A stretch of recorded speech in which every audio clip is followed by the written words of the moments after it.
Okay, not going to make this long, just going to make this brief. Arch Manning commits to Texas. What does it mean for the college football world? I think I'm going to write an article about that for Monday, but in the meantime, I'll tell you, not a lot. Until Texas becomes relevant, it doesn't mean a lot.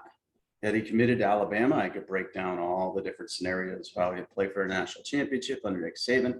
Same with Georgia and Kirby Smart. I could break that down too, but I don't know what I'm breaking down with Texas. I know he loves Sark. I know he loves Austin. I know he loves his teammate who also committed there.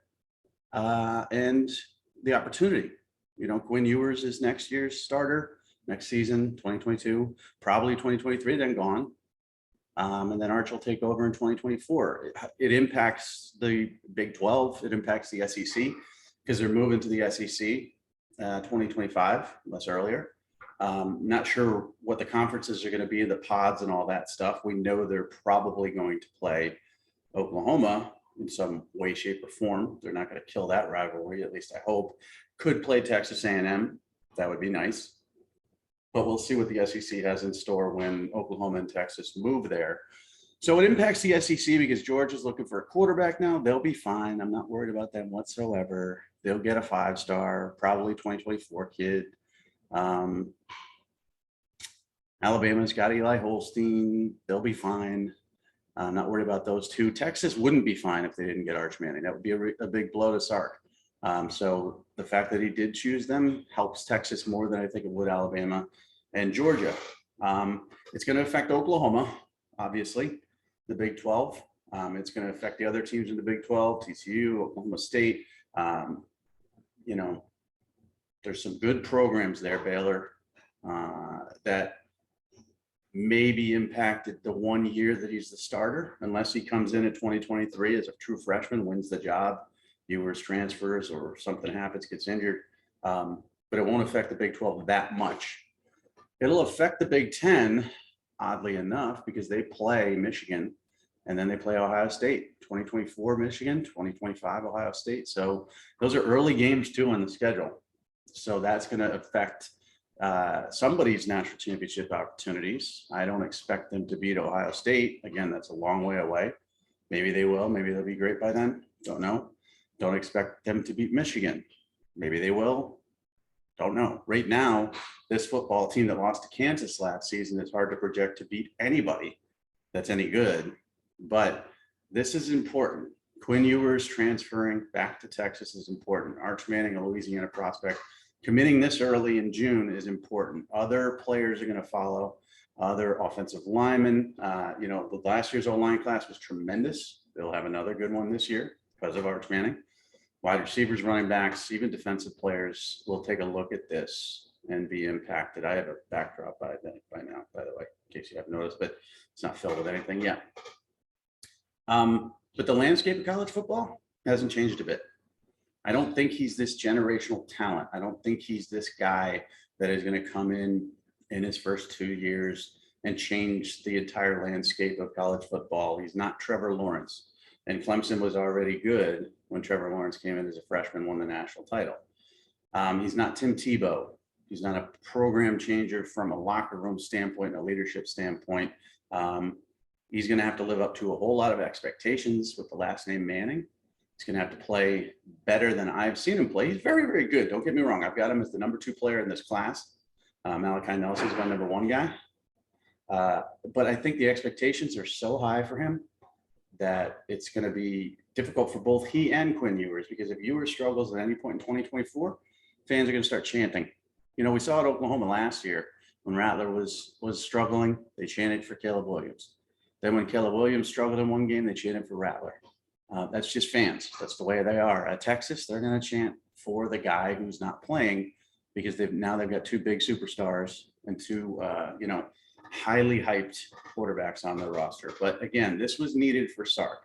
I think, honestly, Alabama and Georgia didn't need this headache. And not that the kid's a bad kid, but the headache of the Manning legacy and that attention that's going to come with them. They didn't need it. Sark needed it. Sark was under fire last year in his first season already. First season. And some people wanted him out. He needs that pomp and circumstance. He needs that attention to Texas. He needs people to care about Texas. Yes, they'll care about it with Quinn Ewers. Yes, they'll care about it with Xavier Worthy and Bijan Robinson, but they'll care about it even more with Arch Manning. Now they got to hold on to him. The Mannings have been known to decommit once. Eli with San Diego, of course, and Peyton wasn't supposed to, way back, wasn't originally supposed to go to Tennessee, but that wasn't a decommitment situation. And I don't think they're going to decommit. I don't think they'll be, changing their mind here unless Sark gets in trouble, unless Alabama blasts him, unless Oklahoma blasts him, and he's midway through the season and he's on the hot seat again. Then there might be some thoughts of change. But right now, he's going to be huge for this recruiting class. Other news, I talked about Ruben Owens on an earlier podcast going to Louisville. That's amazing for them. I won't talk about that again because you probably already saw that other one. If you didn't, it's great. He's arguably got the best nickname, by the way, in this class, the Black Unicorn. He is a great, phenomenal talent. He's from Texas. Going to Louisville sends a message to everybody else. And Pierce Clarkson, the quarterback, had a lot to do with this. He's a tremendous recruiter. But I want to talk about Ohio State. I want to talk about Ryan Day and what he does. It's ridiculous. And I talked about this a little bit, but I want to continue to press forward and say Ohio State's winning a national championship under Ryan Day. There's no doubt in my mind. It may not be 2022. I've got them as the second best team to Alabama. But in 2023, 2024, 2025, could be under Kyle McCord, could be under someone else. They're going to win a national title. There's no doubt in my mind. And in fact, I'm coming out with a list of guys, teams, programs that haven't won a national title in a while that are going to get back to winning it. And Ohio State is certainly right in that mix. And when you think about it off the top of your head, you're like, oh, what other teams should be on there? USC, of course, with Lincoln Riley now changing the entire culture there. They haven't won since Pete Carroll. Who else, though? Who else hasn't won a national championship in a long time? Notre Dame? Nope. I do not have them winning a national championship under Marcus Freeman. I don't have them winning a national championship anytime soon. Schedule's a gauntlet, academic restrictions, all that good stuff. They can get to the title game as they did under Brian Kelly and get waxed. They can get to the playoff and get waxed. Getting over that hump is going to be very difficult for them. So who else? Tennessee? No. I'm sorry, Tennessee fans.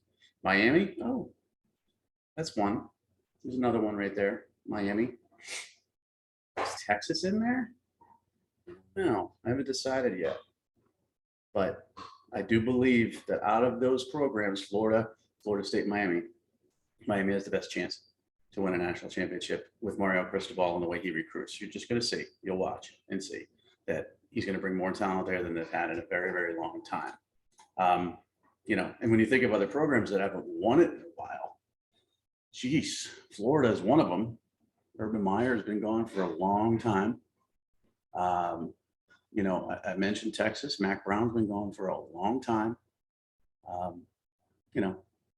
But others, Alabama's won it recently. Georgia's won it recently. They'll both win it again soon in the next couple of years, probably. Clemson, not sure they'll get back. Dabo's got to sort of adjust to the transfer portal a little bit better and roll with the times with NIL a little bit better. LSU, maybe. I mean, Brian Kelly's got it set up. It's the easiest recruiting job in all of college football when you're talking about a Power 5 team. They're the only team in town in the great state of Louisiana, which has a ton of talent, and they border Texas, which has a ton of talent, and they can recruit into the Southeast because it's a couple states away from greatness. Not really a problem there, so they can get back also.